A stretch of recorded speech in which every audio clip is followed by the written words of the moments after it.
Okay, now I'm going to move on to chapter 5, which I entitled Jacob's Ladder. And Jacob's Ladder is a very esoteric story. You read about it before, where Jacob goes into the desert, winds up sleeping with his head upon some stones, and has sees the angels ascending and descending up the ladder. And of course, the 7 rungs in the ladder are the sevenfold attributes of man. And all these are esoteric. Like I said, 7 is the number of creation. It's the number of perfection also. So 7 is a very unique number. Now, I quote from Genesis 28, verses 11 to 12. And he lighted upon a certain place and tarried there all night, because the sun was set. And he took of the stones of that place and put them for his pillows, and lay down in that place to sleep. And he dreamed, and behold, a ladder set up on the earth, and the top of it reached to heaven. And behold, the angels of God descending and descending on it. He beheld that. This was called Jacob's dream at Bethel. Beth, of course, is Hebrew for house, and El is God, house of God. Interesting, huh? Bethel. You see a lot of Jewish temples named Bethel, whatever. Now, the point I'm trying to make here is that consciousness changes in time, because the time of Jacob is different than the time of, let's say, Arjuna or Kunti when he's talking directly to Krishna, which is an avataric incarnation of the divine self. Now, Jacob in the Old Testament is comparable to Arjuna of the Bhagavad Gita. Both are being enlightened in the truth about higher consciousness and being. Jacob being a man closer to our time in evolutionary states, let's say, of consciousness, can only see revelations of God in his dream world, or his dream consciousness. Whereas Arjuna can talk to the divine avatar Krishna face to face in waking consciousness, while Jacob cannot. Both are types of the lower selves struggle to unite with the higher ego, and they are. As you can see, in order to form a more perfect sense of I-ness, our I am that I am sense in our lower self, as well as the development of our upper manas, which is our causal body, our higher self, which experiences more and more individuality through experiences under the illusion of being separate from God, which we never are. We experience the sevenfold ladder of Jacob. Now, we also have a sevenfold constitution, and the sevenfold constitution, or the 7 steps of Jacob's ladder of a normal human being in their waking state, is, of course, our waking state. The upper manas and causal body are, in fact, only one principle. In a sense, in the graph that I'm showing here on your screen, this graphic is showing the upper triad over the lower quaternity of the temporary vehicle surrounded by the auric ring pass knot, which I had just previously mentioned. These are the 7 steps. The 4 bodies are the ones that we're withdrawing from in our sleep cycle at night and coming back to.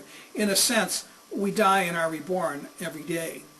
The cycle of pralaya and manvantara in the human being is a daily cycle. We call it sleeping and waking, but it's actually a death and rebirth. Now, the higher ego consciousness is important. The story of Jacob's ladder is highly esoteric. The ladder itself has 7 steps typifying the sevenfold constitution of man. The fact that Jacob makes himself some pillows out of the stones of that place, which is in Bethel, is doubly significant, because Bethel in Hebrew is the house of God, as I said before, and the stones are of the mineral kingdom and represent the highest consciousness level in man at the level of the higher ego. Remember I said before, our mineral consciousness is in parallel sympathetic vibration with higher beings. Our higher self, from the point of view of our lower self, would appear to us as a trance-like state. In other words, that's what happens to the lower self when it's in the presence of the higher self. It just goes into a trance. It can't handle it. It just knocks itself out. It can't take the vibration. It's too high. It's too strong. And the kingdom that's related to that in a physical representation in our 3D sensory world is the mineral kingdom. It vibrates in sympathetic vibration to it. Now, The death-sleep cycles of man, as I've been talking about, are important. And I'm going to reiterate that now. Now, the death-sleep cycle is very similar in the sense that it's the out-breathing and in-breathing.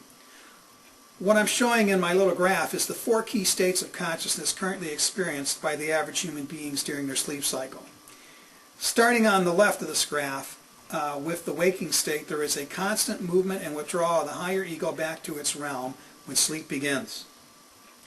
The trance state being the one that is related to the higher ego from the point of view of the lower personality. In reality, the higher ego is consciousness, in other words, the higher ego is conscious in all these states, but the lower ego is not. And in a sense, Blavatsky even mentions how, in a sense, the lower ego, from the higher ego's point of view, this world's a dream world, and from the lower ego's point of view, the higher self's world's a dream world. But the higher self is correct, and we are not.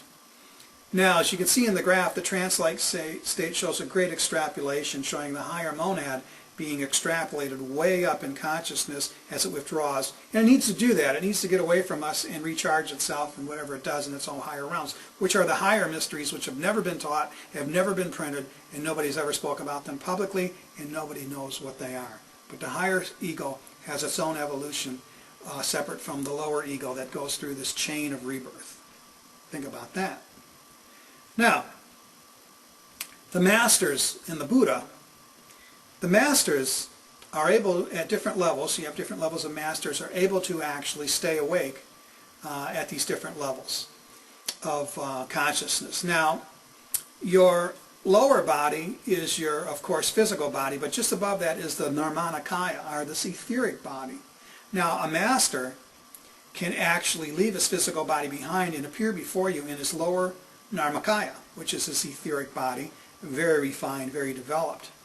And then a higher master can actually appear in the next body up, which is the Sambhogakaya, which is like a purified astral body, and then the Dharmanakaya, which is the highest body, is the divine body of the God that you truly are, our goddess. Now, in the East, to restate, these 3 states of being are designated as the Trikaya, kaya meaning body, are 3 bodies. The Nirmanakaya no longer has a physical body and is known as a bodhisattva. Interesting, because that's what an archai is in our current hierarchical system from the Godhead down to us. In the solar system, an archai, a time spirit who rules ages, actually its lowest body is the same as the Dharmanakaya.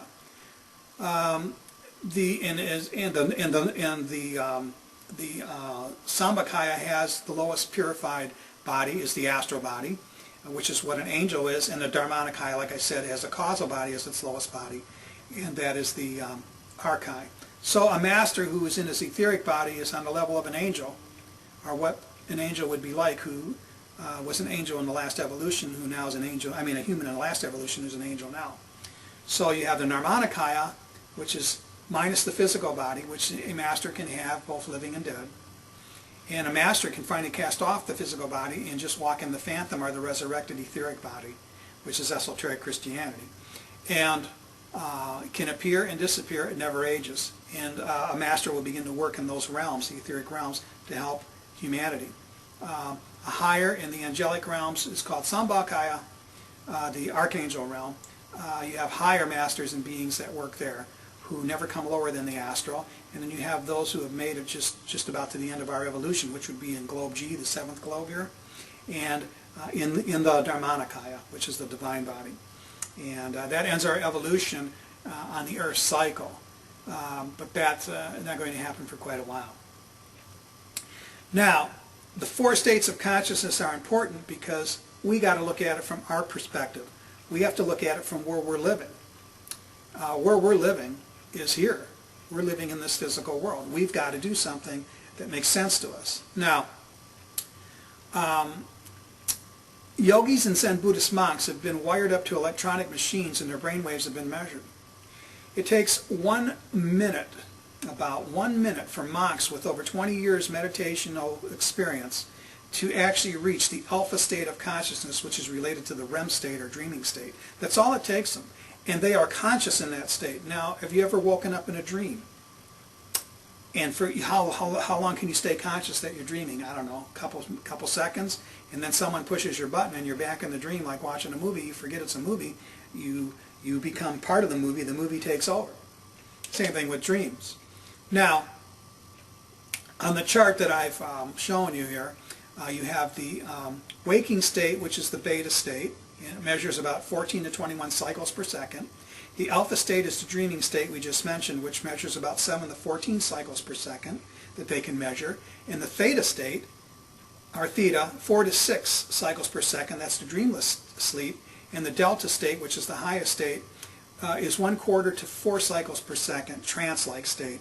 Now, we could relate those. If you could be conscious in every one of these states, you would be like a master. Rudolf Steiner, we believed, was actually conscious by the end of his life in all 4 states of consciousness. And he did not sleep. He talked about initiates did not really sleep. They went through each level of consciousness every night totally awake. The bodies were resting, but they themselves were being more and more incorporated into the higher self. And like I said before, the physical or trance-like state relates to the mineral kingdom, the dreamless sleep to the plant kingdom, the dreaming state to the animals, and finally the waking state to the human ego or the elemental kingdoms, which are kind of like, some of them are the children of our own thoughts, interestingly enough. So here we have, to wind this chapter up, we have actually the laws being repeated again, as above, so below, as below, so above. Man, the microcosm of the macrocosm. We have a triunion divine self. We have a sevenfold being. We have 4 bodies that we're developing through our experiences here. And it's fascinating. It's just fascinating when you get into this. Now, I'm laying down all these foundations to work our way towards how this enters into body work and healing, which is fascinating. Also, what is going on here is I want to emphasize that in all these states of consciousness there are vortexes. The divine monad has a vortex of its own that is able to assemble and coordinate the other vortices that help assemble our lower bodies and coordinate with other vortices out there. So it's fascinating how one consciousness behind everything is working with all these different manifestations. Unity in diversity is how I would say it. Thank you.